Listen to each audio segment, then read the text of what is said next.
Kathy, welcome. You've written one of my most treasured books that I've read this year, I think. Wow, that's amazing. Thank you so much. It's wonderful to be here. Yeah, a theme of the podcast this year, and I think a theme in the larger community of not just gardeners and houseplant parents, but people in general, is this like desire to go back to the way it was, this desire to grow your own food, and also like connecting to like the whimsical aspects of being outside. And when I was reading your book, I just really felt like, wow, the timing of this is so perfect, because I think everyone is craving going back to simpler times. And it doesn't get more simple than rising and, waking up and going to sleep with the sun and, living in the rhythms of the way our ancestors did. And your book is so thoroughly researched, just fascinating. I just learned so much. So glad. Shall I sort of let listeners know a little bit about what the book is, and then we can dive into plants? Yes, I would love that. So, in a nutshell, the book is about the old ways that people had of marking times of day without complicated tools, without clocks, or not relying on them, by the slant of a sunbeam, or the call of a bird in the early morning, or the motion of the stars, qualities of twilight. There's a chapter on songs, and there's a chapter on plants.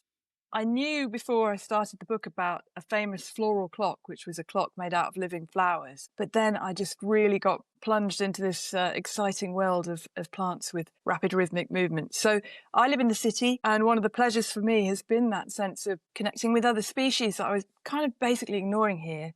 But also with what past generations would have noticed, the rhythms of the day, the rhythms that would have shaped their day. And, they call plants nap at noon or shepherd's clock and that kind of thing. So that's what I would love to talk to you about. Yeah. So where did you get the idea for this book? Well, I mean, it's really hard because it's been a long journey of fascination with all sorts of themes to do with time. But I have an early experience that I remember really resonated in about 2002. I grew an evening primrose in my backyard, and it's a plant a lot of people will be familiar with. It's from the Americas, but it's naturalized here. So you do find it in waysides. But this was in, urban London, where the daily grind is pretty monotonous. And it's a 9 to 5. And I grew up on a farm where the rhythms of life and the rhythms of the year are very different. But I'm very much a city person. Like, I love being in the city. But I had this small plot that I could grow things in. One of the first plants was this evening primrose. And just sitting there and watching it in the evening unfurl the most beautiful, delicate infant lemon yellow petals. And it sort of took maybe 20 to 30 minutes. But the final movement was really fast and really, really sort of exciting and quite intoxicating. And it would happen evening after evening. And, it would put out this new bloom through the summer. And there was something so vital and ample about that experience. It was so different from kind of, days spent at my desk staring at a screen that really captured my attention. So I think it started there. I mean, as we can perhaps talk about it a little bit, I'm not thinking that people really spent a lot of time looking at plants to tell the time. That might have been part of the general mix of signs that people would work out the time of day by, like, what the birds were doing and what the sky is doing. But what an amazing experience it is for us now to tune into these special kinds of plants with rapid daily movements, with predictable routines, really. Yeah. And also, like, what is time? And the book really explores time in a bunch of different capacities. And one of them really, for me, being in exactly what you just explained, something that I think there is a reason why a lot of people garden, is it reminds you of a different tempo of life. That primrose is going to take 30 minutes to unfurl, instead of our go, go, go, go, go, execute, execute. How efficient can we be? Like, nature reminds you to slow down, because nature moves at a slower pace for the most part. And we are nature, and we used to move at a slower pace as well. And we've forgotten that pace because of all of the wonderful advancements in modern society. So I think also, like, not even just telling time, but experiencing time in a different way is really interesting through plants and through all of these different things that you talk about in your book. Frankly, I mean, I loved your chapter on plants. I thought it was fascinating, but I also loved your I liked your other chapters on shadows and birdsong and all of these other things, because we're out in our gardens and we're noticing all of these other, signals that our ancestors used to use, because we've been so dependent on clocks that we've not needed to be dependent on all of these natural cues. So can you go through the history a little bit of back before clocks were involved? Like, how did we used to experience time, and then how did this natural connection to circadian rhythms kind of be taken from us by the invention of, the sundial and then the clock and all of these things? Like, can you kind of walk us through? Because your book is so rich with research. I mean, it is such a complicated story. And Yeah, what is time? I mean, so many, it's sort of truly. indefinable, and Yeah. and also one of the things that I found in the book was that actually people were still using these old signs of the time, even when there were clocks everywhere.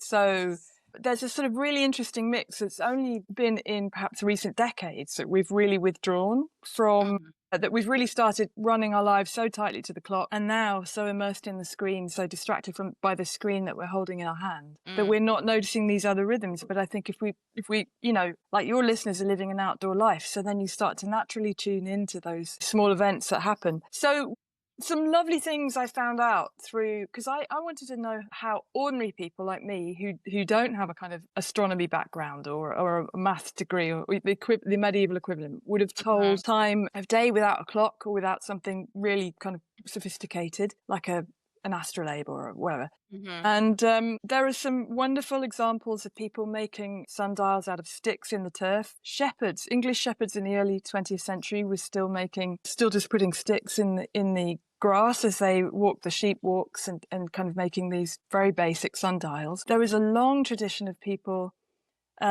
working out the time of day by the length of their own shadow as well as the direction of the shadow. And so there are sort of lots of beautiful ways of using your own body and the connection of your own body to the light and connection of your own body to the landscape around you, marking time by where the sun was over a particular landmark, or Mhm. where shadows are pointing. So the book itself is a series of different chapters focused on different themes. So there's one about the kind of rhythms. I really wanted to find out what we might gain from tuning into these kinds of rhythms too. So there's one Mhm. on rhythms of fellow creatures. To give you a snippet, one of the things I read was that back in, a couple of 300, 400 years ago, it was said that working people in the countryside they would start very early in the morning, but not until the cock had crowed, the rooster crowed, Right. the time known as cockcrow in the morning, which is before dawn, so in the early hours of the morning. And partly that was because it was thought that the sound of cockcrow would prompt the evil midnight spirits to disperse. So, it Mm. isn't just, we think of the clock, the units of the clock, as abstract and empty. And there are all these beautiful sort of meanings, or not necessarily beautiful, but meanings and qualities and ideas associated with each part of the day. And these are points and phases that aren't necessarily equally staggered. So, as your listeners will know, there are sort of a series of really rich and intense kind of surge of signs of the time around the end of the day and the beginning of the day. So the sky colours change, birds sing more intensely depending on the season, and the first stars come out. And people had, I mean, what's interesting is some of these old ways of telling time stayed around for a very long time. A very old way of marking a particular point in twilight was to see whether you could still recognise faces. Mm. And in the morning, there is a medieval rule for a particular craft in Paris that they should start work when you can start to recognise faces in the street. And I found examples of that from all sorts of different cultures. So many of these ways of sensing time and sort of navigating your way through the day, and by stars moving over a landmark or that kind of thing, are based on your own body in space and your own senses reaching out, where we focus very intensely on clocks and screens, and kind of Mm. very instrumental about that. These old methods are very much about looking at the world around us and this great, this much bigger world beyond our human indoor bubble, and Mhm. sort of sensing what's going on in the land and sky. So There's an element of your brain here too, right? Because it's listening for the cock crow and then understanding, okay, it's right before dawn. Hearing the bird song in the morning and the evening and understanding, seeing the sun right above you and then move across the sky.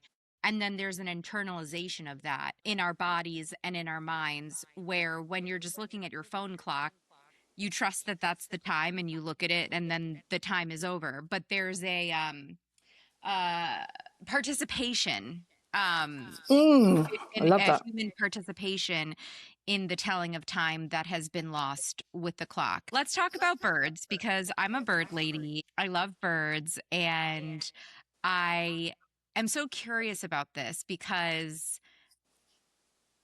there's you talk about an ornithological Ornithological clock. I know it's a ornithological clock, and how you really can tell the time through the birds. And I think one of the things as gardeners is, yeah, we love gardening and we start because we want to grow flowers and food. But then one of our favorite parts of gardening ends up being the birds that come to our, gardens because of the flowers. So can you talk a little bit about the ornithological clock and what we might want to heighten our sensitivities to when we're in the garden to notice? Yeah, I mean, this is this is an amazing sort of story. I think I found this article that was repeated in lots of UK and North American journals in like the middle of the 19th century, that a German woodsman had invented an ornithological clock, and they gave the timings of particular birds, some of which I can't quite work out what they would have been, but in half an hour, like as if they kind of came in at half an hour intervals exactly. And this was repeated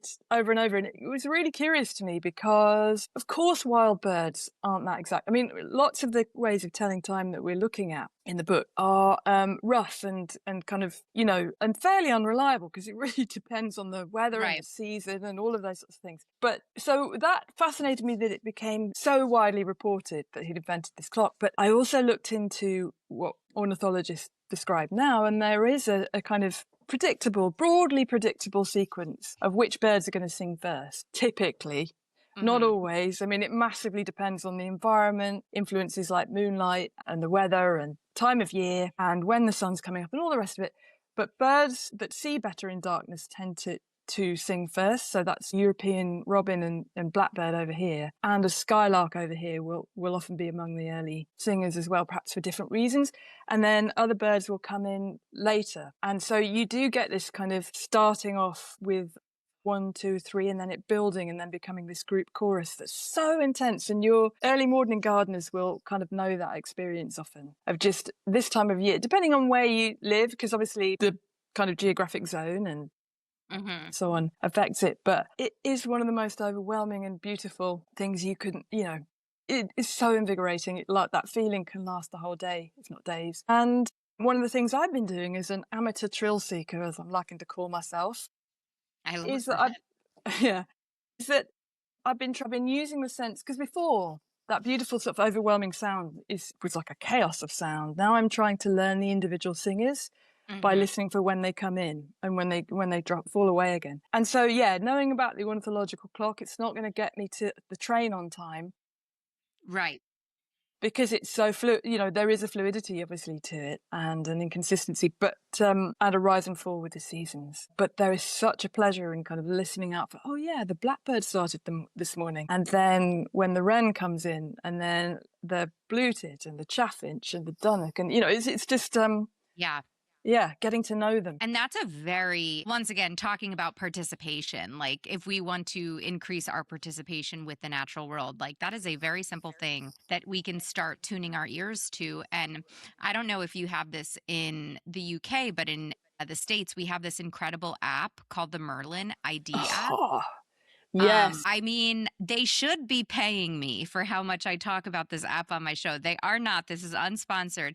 But it's so easy. Like when I lived in the Catskills, and I literally lived in the woods, like I lived surrounded by woods. We had so much birdsong. It was incredible. I would just sit out on my balcony at night. I would turn on the Merlin ID sound ID, and basically it just runs a recording that you're out there, and then it can identify the bird song, and then it tells you what bird it is. And if you do that for a couple of weeks, like you learn which bird is what.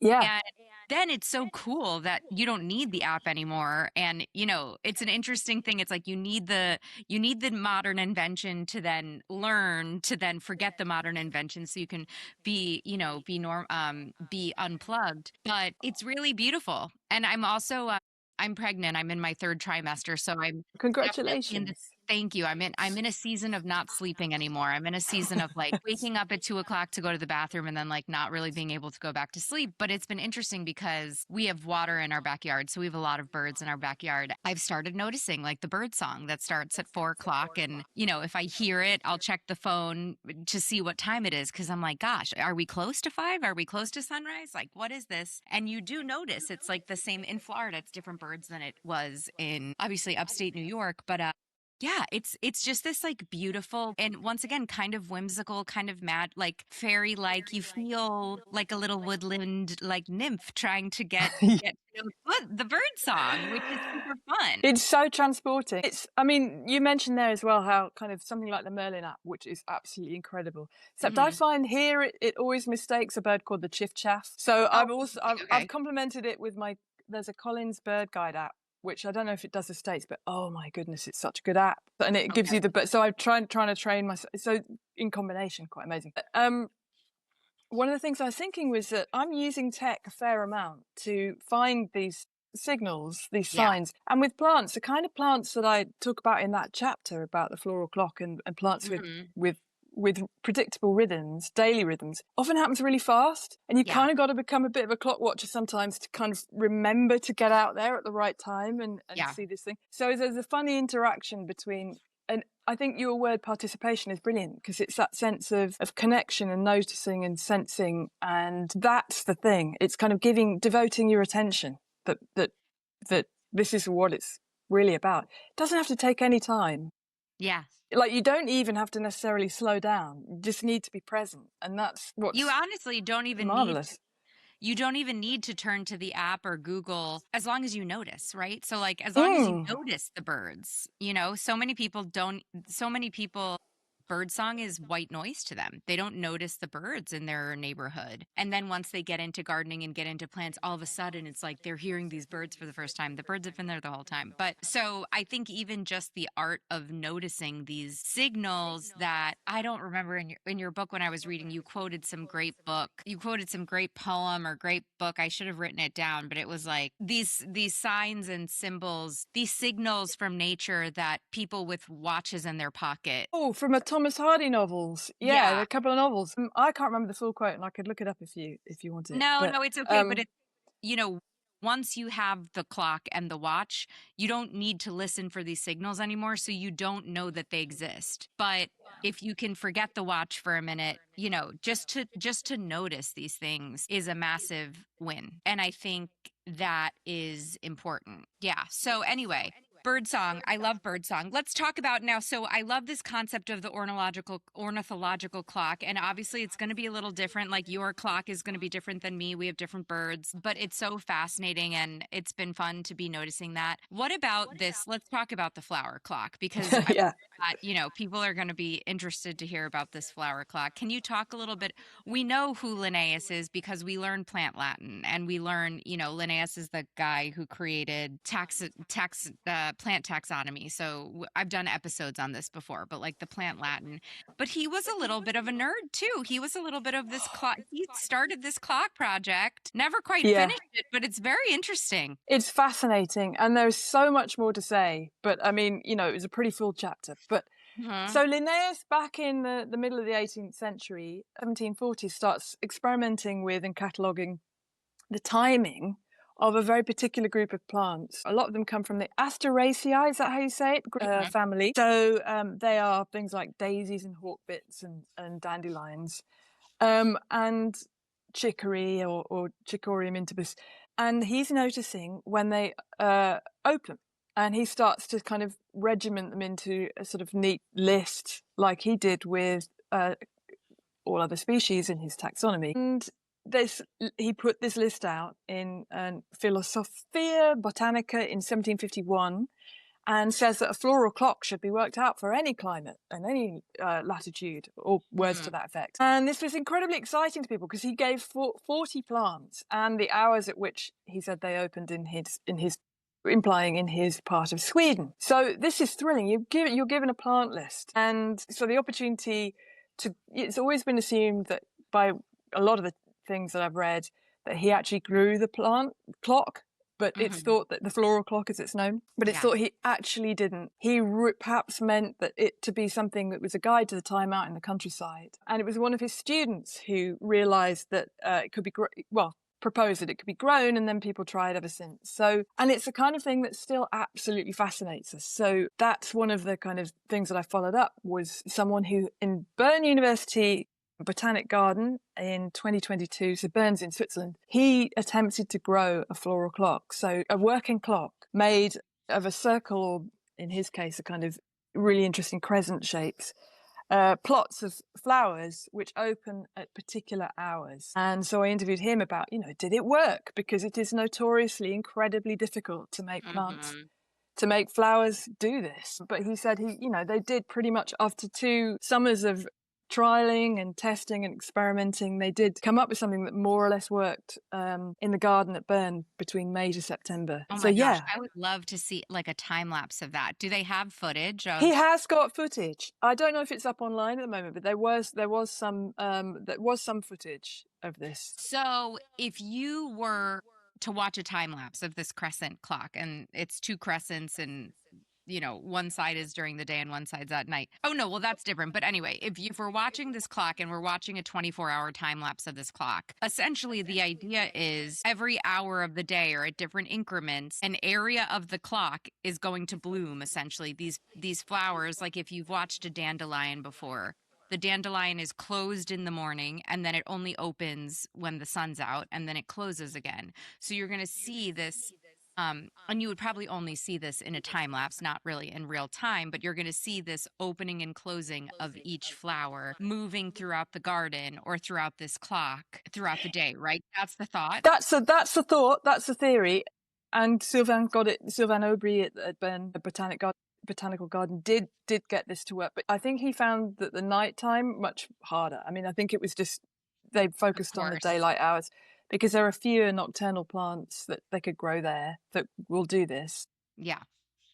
But yeah, the idea is that a flower would open at a particular hour and you'd know it was the hour. And I asked Sylvain whether it worked, and he was like, yeah, some flowers are really good at this. A gazania was kind of able to stick to within a kind of half an hour window, as long as the weather was good, for much of the season. And other plants are not nearly so reliable. It's always been a dream. Botanists really got into it in the 19th century, and then apparently kind of gave up on it because it was really hard to achieve, as far as I can tell from what I read. So what really excited me was that there are these plants literally outside in the pavement cracks in central London as I wander around, that are moving and doing interesting things during the day that I had been completely oblivious of. So, like, say, the dandelions. Dandelions are really short-lived, so they tend not, I think that they're not kind of the best plant for a floral clock. And in my book, I kind of, in the extensive endnotes, quite chocker with endnotes, that I've put a couple of books in there that if you're really interested in this stuff, you'll get the plant list. So, and people who've tried to do this more recently. But what was really exciting for me was the idea that daisies, Bellis perennis, are out there. They get their name from daisy. The Old English daisy is the meaning of daisy. So they are opening in the morning and closing in the evening, and they're, dull weather, they'll stay closed or they'll close up. But Chaucer wrote poetry that that kind of romanticizes this beautiful event of the day's eye opening. There's an episode in the book where this sort of cloud of blue chicory flowers starts appearing one August in our local park, and by the evening they've disappeared. So my friend Jamil had gone out and thinking, okay, well, the golden light's going to come in. Lots of gardeners know that the best time to photograph your garden at the beginning, end of the day, when the light's so golden. And Jamila thought, I'm going to go out and capture this. But by the time he'd got out there and the light was so golden, all these blue flowers, which had created this kind of beautiful sea of blue, which he said were like, as if reflecting the sky, had all closed up, because that's what chicory blooms do. So it's really easy to miss these beautiful events because they're right in front of us. Wow. But they're so subtle. Wow. And yeah. Right. You wouldn't necessarily notice if you're in the park one day and you see the blue chicory, you're like, oh, that's pretty. Blue chicory is out right now. But if you go back a week later and it's later in the evening and it's closed, you might just be like, oh, the chicory died off. not the Yeah. chicory is asleep right now because it's not in its blooming period. You mentioned daisies. Are there other, Mm. in case people want to kind of incorporate some more time telling plants in their gardens? Daisies would obviously be a simple one to include. Were there any other plants that stood out to you that are kind of easily accessible that people might be able to add? Morning glories come to mind because that's a plant that. Morning glory is a great one. Yeah, I mean, in the book that I've kind of, I don't know, I've put the the Latin names, the scientific names of particular plants at the bottom of each page. I've tried to do that for every single one of these plants, which sometimes in the case of the daisy, it's you're not going to be able to tell the clock hour necessarily by them, but it's that sense of the rhythm of the day and the rhythm of the light Yeah. and connecting to this much bigger world. So ones that I mean, a house plant that is a wonderful one, really easy to grow, is the purple shamrock.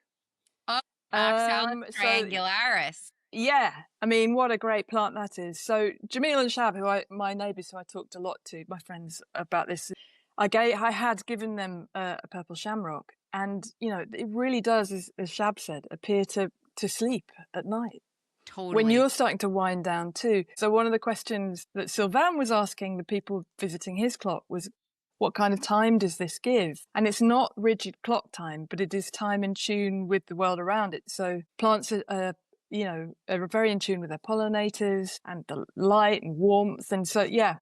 I think another one, this just reminds me, when my mom lives in Florida now, but when she used to live in New York, she would plant like 300 sunflowers in her front yard. Like she would plant a sunflower field in her front yard.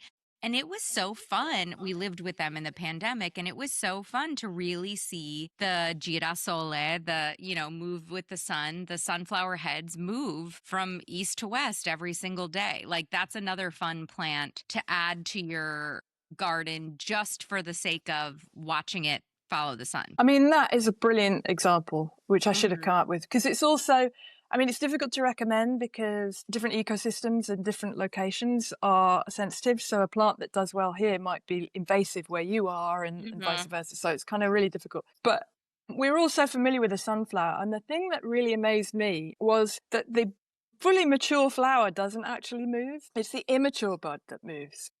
And Mm. so one of the stories that I follow up is about Athanasius Kircher, who was a kind of, a scientist before the word, who supposedly grew a sunflower clock. So he put out this idea. He was a great polymath, a great maker of instruments, and the first person to theorize that disease might be because of germs and not something like devilry, for example. He was kind of a great man of What a letters. novel idea.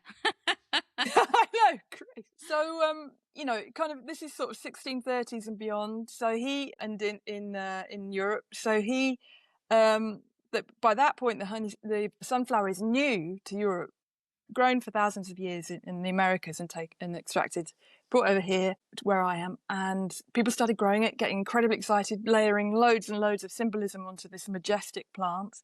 Mhm. And so this kind of Athanasius Kircher started this idea that you could grow a fully grown sunflower, and if you liberated it from the soil by floating it in cork, that it would just follow the sun and you could create a clock out of that. And it turned out to not be true, but we still have this idea. And so anyway, I got in touch with a chronobiologist, Stacey Harmer, it's in the US, who's been doing a huge amount of research into sunflowers, and she explain to me how the immature bud is moving with the sun, but then once the flower matures, it stays facing where the sun rises in the morning.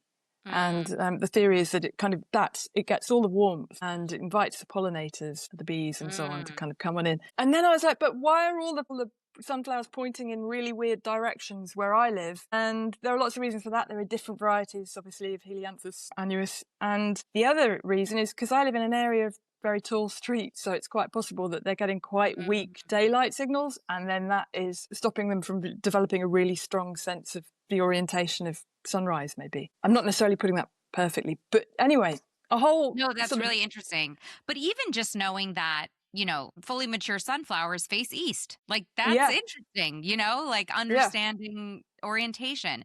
So, another thing I wanted to ask you about, because this is also something gardeners know a lot about, is shadows and orientation of the Yeah. sun. and where you're putting your gardens. I mean, that's like the biggest thing is where do you put your gardens? Where is the southern exposure and where is the shade, right? And so obviously sundials are our like biggest kind of example of using shadow. But how did our ancestors used to use shadow to tell time? Well, I guess one of the oldest ways is the shrinking of a shadow or its direction. So the easiest time of day to tell is midday or midday by the sun. So that's when the sun is at its highest point, local apparent noon. And it's really easy because shadows will always point along a north-south line. So if you were to draw a line in the ground, north to south, it will fall along that. But it will be shorter. That's at its shortest point during the day, and then it will grow longer as the day lengthens. Sorry, as the day goes on. And if you're not on the equator, then it's going to have a different length every day. So you can also tell the season by the length of the midday shadow. So the midday shadow is a kind of really big one. And apparently in the early years of the European settlers coming to North America, they would mark a notch in a windowsill or on a porch of the shadow of a window frame or a pole where the midday shadow fell. And so you could pretty much, orient your kind of activities, I guess, if you can see how close the shadow is coming to the midday line and then how far away it is in the afternoon. So, yeah, apparently I read this in a book that was published in the 1970s. There were still houses then in North America that had the old lines in them. So it's possible that these midday lines are still in your home somewhere, depending on how old it is. So that's a really important one. And then one of the things that I loved finding out about was that people, we know about the formal sundials, and I find them quite intimidating because they're scientific, mathematical, kind of exact instruments these days. But back in the medieval period, in English churches especially, it seems, but they're finding them around Europe now, people were marking the roughest kind of sundials on the walls. And so they kind of jam a spike into the wall, do a bit of a rough circle, and then, these very inexact lines under the shadows. Gorgeous, and you can still find them.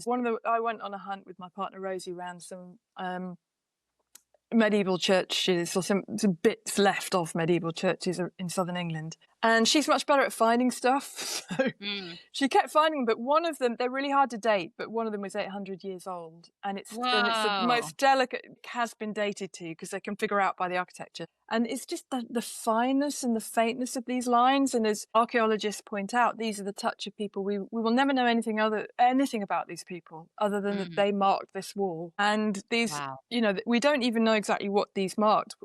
They appear to mark times of day very often, but they could also have been a symbol of the shape of the day and a divine symbol. And all sorts of fascinating things to do with ways of seeing and experiencing the world and thinking about the world and thinking about time we can't necessarily grasp.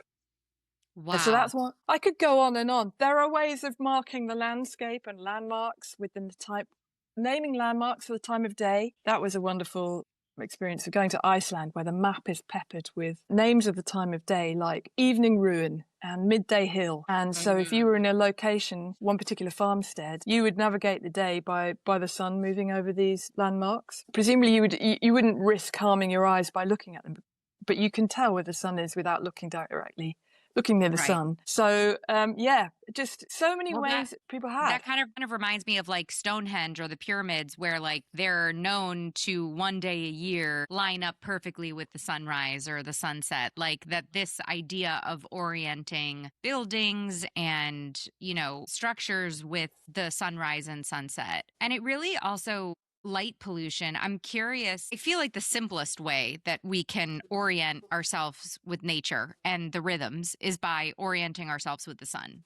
That's it, right? That's what nature does, is everything in nature is oriented with the sun. And because, especially if you live in an urban environment, I mean, I think about when I used to live in New York City and I had no shades on my windows and I had street lights outside of my window. So I was sleeping in light every night. We've become so disconnected to that. So do you have advice for, I guess, people in urban environments, but also just like how to connect back to the sun? I mean, it's like so simple, but it's actually kind of hard to do because we don't realize how much light pollution we're living with every day. Yeah. So, I mean, for me, because it looks quite bright out there, but actually I'm northwest facing in a flat that has light has window light only on one side, so I basically live in a cave. Yeah. And so actually I sort of have the opposite problem, because once we pull the curtains, it's just incredibly dark at all Mhm. times. But the sunlight falls on the block of flats opposite, and it's starting to creep in the afternoon now into our backyard. And it's that sense of, oh, okay, we're through spring equinox. We're now going to get light. I become much more sensitive to what happens over the year and over the day by the slant of sunbeams, by the colours of the light. Mm. And I just was completely oblivious. I mean, when we moved into this flat, I was like, yeah, it'll be fine. No, it's north facing, Kathy. You're not going to, Yeah. you're never going to be able to mark your midday line. Mhm.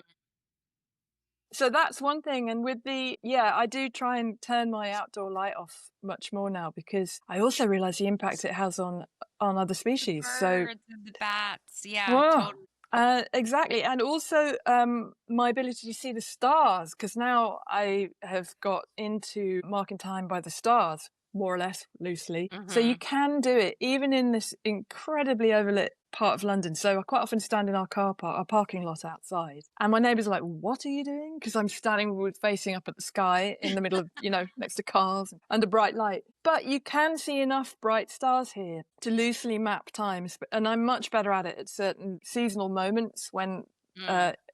and I've got it kind of in my head. But it is so beautiful to stand there and to realize that's not a helicopter, that's not a satellite, that is Jupiter, that is Betelgeuse, and Mhm. that's Orion's belt. And that tiny little fuzzy haze over that chimney pot, that's the Pleiades star cluster, the Seven Sisters. And I only know a few sort of, easy things to recognize, but that sensation of the motion of the stars over the course of an evening or over the course of the seasons means that I have now connected with the night sky in a way that I never Mm. did. So I feel like I've kind of regained a connection with half the world, Yeah. this half of the darkness, half the sky. So And it yeah, sounds like you looking beyond the only street lamps. yeah, it sounds like you don't need to learn every single constellation. You can learn a couple of points in the sky that you can just orient to throughout time. Like you Yeah. have that, who everybody learned where the Big Dipper was. Everybody learned how to identify the Big Dipper in kindergarten or whenever we Glad you did. yeah. You didn't? I don't think so. Even though I grew up in the countryside, we didn't really do that in class. No. We had like field trips to the planetarium that where I mean I'm spoiled. I lived in the suburbs of New York City, so we would get on a school bus and go to the planetarium in New York City growing up. But, you do have that like Big Dipper reference in your book, how, depending on how the dipper is oriented, depends on the time and the season. There's so many different ways to participate and reconnect. The lowest hanging fruit for you, for someone who feels really disconnected and maybe feels overwhelmed by this conversation, to be like, well, I can't learn all the birds and I can't learn all the shadows and all the constellations. Like, where would you recommend someone start? That's such a great question, because I'm coming at this as a lay enthusiast who's going around and asking experts. And so Hmm. I don't, I've learned what's necessary Yeah. for me to kind of pick up the basics. I wanted to know what an ordinary person would know, and that's a bit of this and a bit of that. Hmm.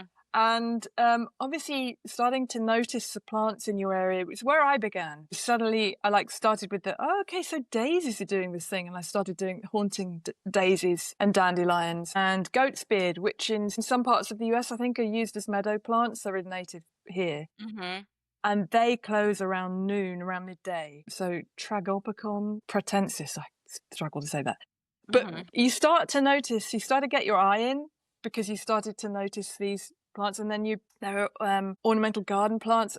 Marigolds, the traditional pot marigold, calendula, that's another great one. Those are the starting point for me, just noticing that rhythm and taking time to listen to the dawn chorus and then the dusk chorus in spring. There Mm. is a surge of birdsong often in the evening as well. So it's just starting to pick these things up. And then, I've started to deepen so that I've got a chapter on twilight. And one of the things I suddenly realized is I quite often in the city see the Earth's shadow and the belt of Venus above it in the east. So when the sunset's happening in the west, you get this grey kind of belt of nothingness above the horizon, and above that you sometimes get this pink hazy belt, and that's the belt of Venus. And it is amazingly observable in where I live, and I just didn't know about it, but now I see it quite often whenever the clouds part. And, it's whatever takes your fancy, really. I'd say whatever takes your fancy and follow that. Mhm. But for me, it was those common everyday plants that you just see all the time. 4 o'clocks. That's another Yep. really common garden plant, Mirabilis jalapa. That purple shamrock. I just love it because it's just so big and blousy plant, isn't it? It's a real Have you ever eaten it? showtime plant. No, can you? Yeah, so it's an edible plant and it actually has a very sour taste. Ooh. It tastes like sour Skittles or like it's very sour, but it is an edible plant and it is a fancy culinary, like almost an edible flower, but it's used sometimes in like fancy restaurants. So, Wow. yeah, next time you see your friend who has her shamrock plant, you guys should each take a bite of the petal and wince. Yeah, I don't know if I dare, but yeah, Yeah, brilliant. yeah.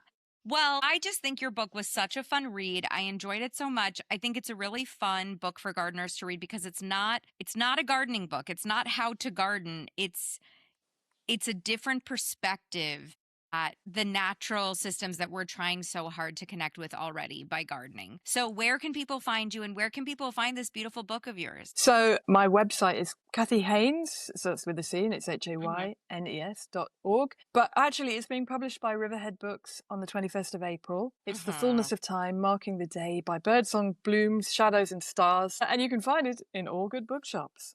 In all everywhere All books good are sold, bookshops. and we'll make And sure you that can we have the links. pre-order. We'll make sure we Thank you have the so links to much. everything in the show notes. Growing joy.